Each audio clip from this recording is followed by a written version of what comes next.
Hey, the water boy is part of the team too. Welcome to the Meltdown with Vince Thompson. Welcome back to the Meltdown. We've got a special Super Bowl segment for you. I'm Vince Thompson, founder, chairman, and CEO of Melt. And you can follow me at Vinny Inc. or Melt ATL on social media or hit me up on LinkedIn. Enjoy hearing from a lot of you about our Meltdown and our great podcast. And we've got lots of going on in 21. Let's talk about big news. NFL television rights are coming up. Going to go north of $100 billion. And then the 26th Meltdown, as we head into 2021, we're going to unpack that. We're going to unpack the Super Bowl. We're going to unpack the GOAT versus the Prince. Couldn't script it any better for some big ratings during a pandemic. Why is this number going to crack 100 million? In no particular order, legalized wagering sweeping the country, fantasy massive. NFL is the ultimate reality TV show. Still the only place that you can organize this many TiVo-proof, Netflix-proof, streaming-proof eyeballs. Great new stars, great storylines, massive new stadiums that we will get to go back at some point. Year-round conversation, we call that the water cooler effect. And obviously, head and shoulders, most popular sport, probably behind NBA and college football running kind of closely behind that. I'll also tell you, it's great conversational fodder multi-generationally. I'm able to have fun and great conversations with my sons over NFL. And ironically, it's not about the loyalty to the teams anymore. When I was growing up, the New Orleans Saints and the Oakland Raiders, because of the Snake Stabler, those were my loyalties. Now you're loyal to your wager, your prop bet, and or your fantasy picks for the day. Last year, 6.8 billion wagered on the Super Bowl. Will it crack 10 billion with legal wagering as more and more is passed during the states to fill those tax coffers? Hopefully Mattress Mac does not make a return engagement and lose that cool million, although it probably has made it back selling mattresses during the pandemic. I think it's personally going to crack 10 billion. DraftKings says 82% of fans wagered in some form, home pool, office pool, whatever, bookie, DraftKings, FanDuel, 82% wagered last year. That number will probably go higher than that, like I said, with many states adopting the wagering. Interesting, they have not sold out the inventory on CBS. They're asking $5.6 million per 30 seconds. And you got to understand, you've got several more $1 million in the conception and production of the spot that you see. So for 30 seconds, it's probably somewhere near about $100,000 per second if you've got about a $3 million ad budget for the shoot. And if you factor in talent, even more. But some of the mainstays are staying out.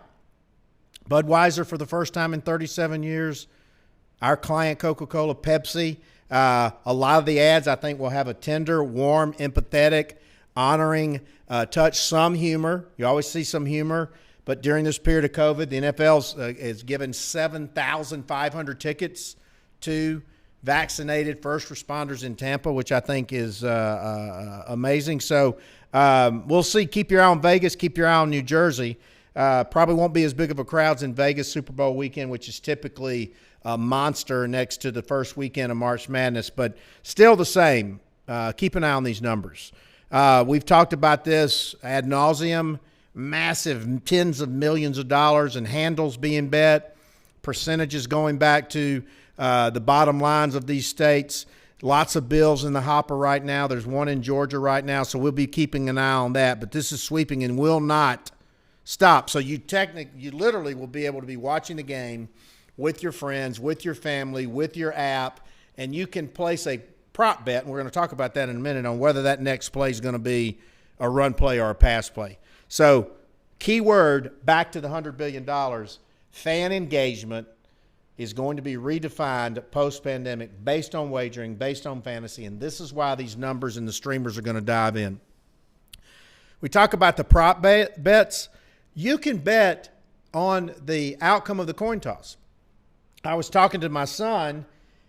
He's betting on the flavor of the Gatorade that will be poured on the coach after the victory.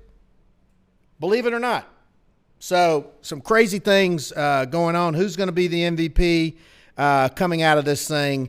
And but the Chiefs are a little bit of they are favored by 3, which means this could come down to the winning field goal at the end. Nice over and under, and massive viewership.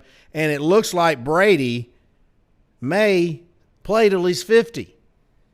So we'll see on that. We probably can get a prop bet on that as well. Fantasy is continuing to climb. Nearly 50 million users in 19, 50 million users in 20. That's probably the cap. But as FanDuel and DraftKings are more popular, they're acquiring betting, they're getting into the betting, Barstool's into the betting. That number, those numbers will probably be beginning to be synonymous. But crazy what the NFL has done to evolve against this scenario. NFL, as I say, it's the ultimate reality show. If you look at the top broadcast since 2020, 2019, and there's another stat that says the top 50. I think NFL was like 37 or 38 of them outside of presidential debates and other major occurrences like that. Dwarfs the weekday sitcoms and drama shows on the traditional networks. And again, with Netflix surpassing 200 million, but you can't run ads in Netflix. And a lot of TV programs are, you can fast forward through the ads and scroll through the ads. NFL is typically TiVo proof. So, and then if you look at the technology that Fox and CBS and these guys are deploying, keeping the game action on, keeping the commercial on, keeping the stats, keeping the analytics, the prop bets and all this, this number's even going to go higher. And you got some great storylines. You got the GOAT, Tom Brady. You got Mahomes. You got Deshaun.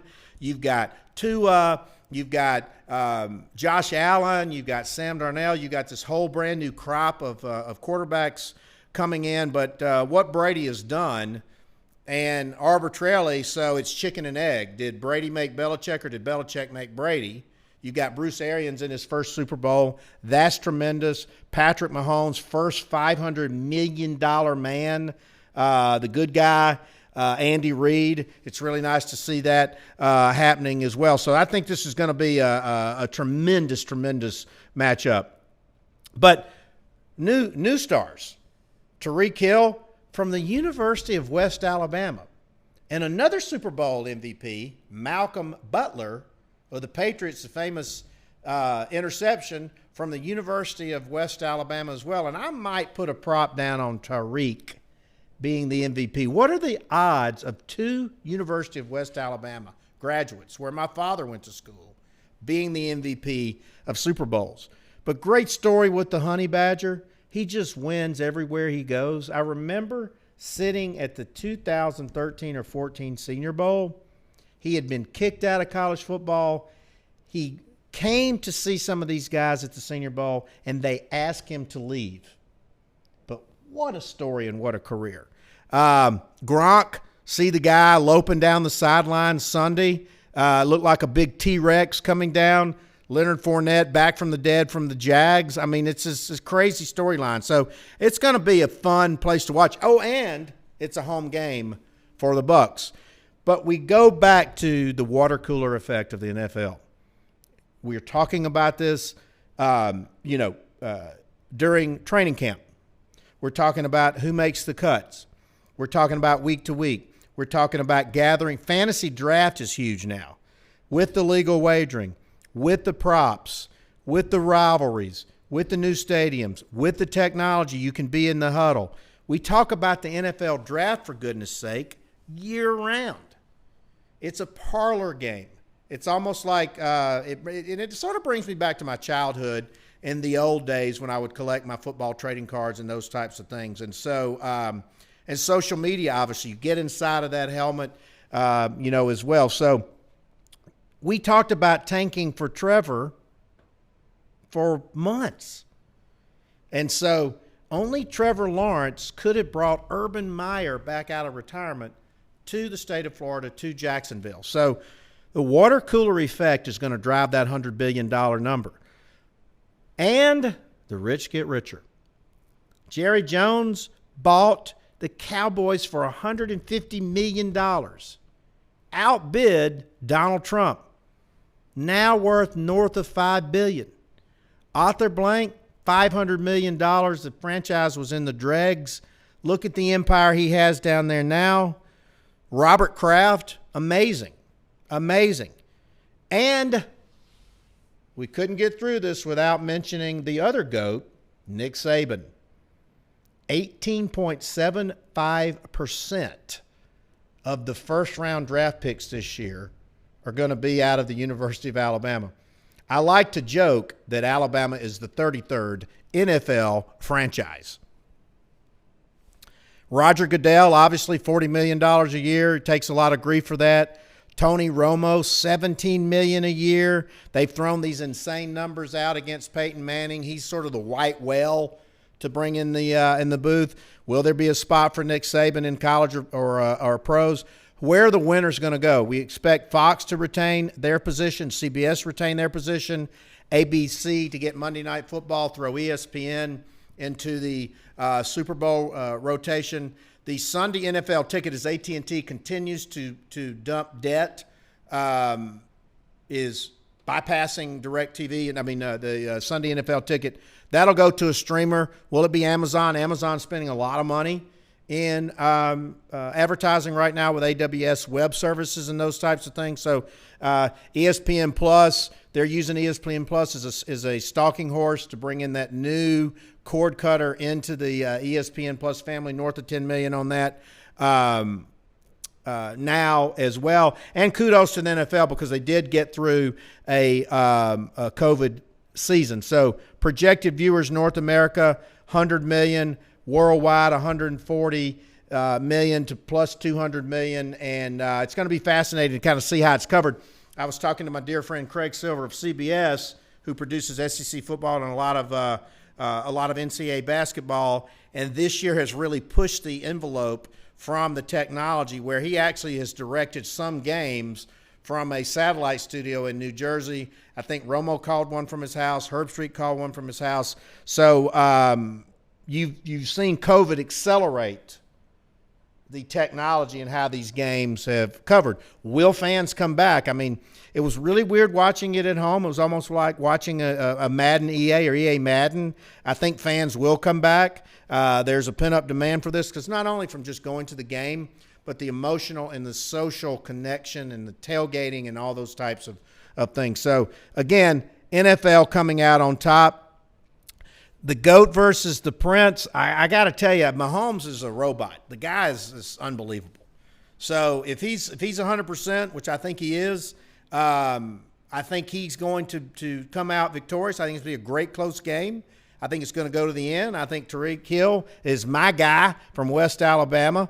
Andy Reid, no way in hell he goes out. He's got 500 million other reasons to stay with Mahomes. No way Brady goes out. I mean, the guy probably in a hyperbolic chamber 23 hours a day. My vote is the Prince, but it's going to be fun. So we appreciate your time this week on The Meltdown. Don't forget the new book, Bill Brand New. It's out. It's hot. It's rocking on Amazon.com. I'm Vince Thompson, founder, CEO, and chairman of Melt, and that's it for this week's Meltdown. You've just listened to The Meltdown. Remember to follow us on Twitter and Instagram @MeltATL and follow Vince @VinnyInc. And on LinkedIn as Vince Thompson.